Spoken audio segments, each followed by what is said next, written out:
அனைவருக்கும் வணக்கம். இப்பொழுது அந்த பஞ்சாட்சரம் என்ற தலைப்பில் அடுத்த ஒரு தலைப்பை பார்க்க போகிறது சூக்கும பஞ்சாட்சரம். நம்ம போன தலைப்பில் பார்த்தோம், இந்த கூர்மாசனம் எப்படி செய்யணும் அப்படிலாம் பார்த்தோம். நீங்கள் கூர்மாசனம் செய்யும்போது நீங்கள் ஆசனங்களில் கவனம் தேவை, உணவு முறையிலும் கவனம் தேவை. சரிங்களா? ரொம்ப ஸ்ட்ரெஸ் பண்ணி செய்யக்கூடாது, ரிலாக்ஸாக செய்யணும். சரிங்களா? எல்லாம் சிவன் அருளால் எல்லாமே கிட்டும். சூக்கும பஞ்சாட்சரம் சிவாய நம என்பதை ஒளியாக நினைத்து ஓதல் சூக்கும பஞ்சாட்சரம் ஆகும். அதாவது ஒளியை உண்ணி உருகுமனத்தாராய் தெளிய வேதி சிவாய நமவென்னும் சிவாய நம என்னும் திருவைந்தெழுத்தில் சிகார சிவனையும் வகார சக்தியையும் யகார சீவனையும் நகார மலத்தையும் குறிக்கும். இந்த பஞ்சாட்சர ஜபத்தால் துன்பத்தை கொடுக்கும் ஆணவம், கண்மம், மாயோயாய், திரோதாய் ஆகிய 5 குற்றங்களும் நீங்கும். சிகாரம் வகாரத்தால் உணர்த்த பெறும் சிவன் சக்தியுடன் யகாரமாகிய சீவன் பொருந்தவே துன்பத்தை தருகின்ற நகார மகாரத்தால் உணர்த்த பெறும் மாயை சீவனை பற்றாது ஒளியும். மேற்கூறியவாறு சிவாய நமவென்று ஜெபித்தில் நகார மகாரத்தால் குறிக்கப்பெறும் குற்றங்கள் அனைத்தும் அகன்று குண்டலையின் பிடிப்பினின்றும் நீங்கி சிற்சக்தியால் யகாரமாகிய ஆன்மாவுக்கு தீமையில்லாத சிவஞான யோகம் கிட்டும்.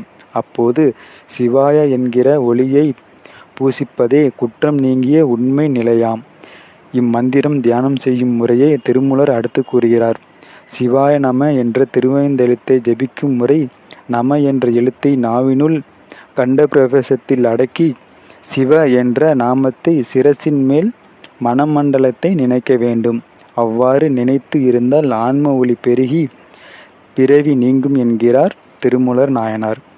நமவென்று நாமத்தை நாவில் ஒடுக்கி சிவமென்றும் நாமத்தை சிந்தையில் ஏற்றி பவமது தீரும் பரிசு தற்றால் அவமதி தீரும் அருப்பிறப்பன்றே.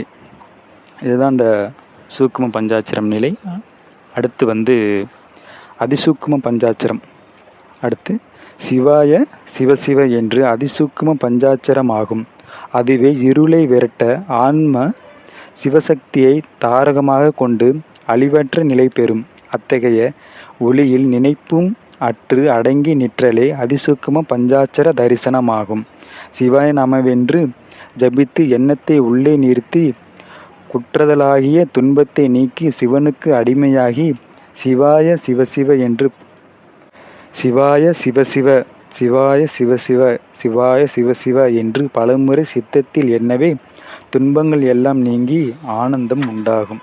அதிசூக்கும பஞ்சாட்சர தரிசனத்தால் மூலாதாரத்திலுள்ள அக்னி சூரிய மண்டலத்தை கடந்து சென்று தோளுக்கு மேல் விளங்கும் சந்திர மண்டல ஒளியை ஐம்புலன்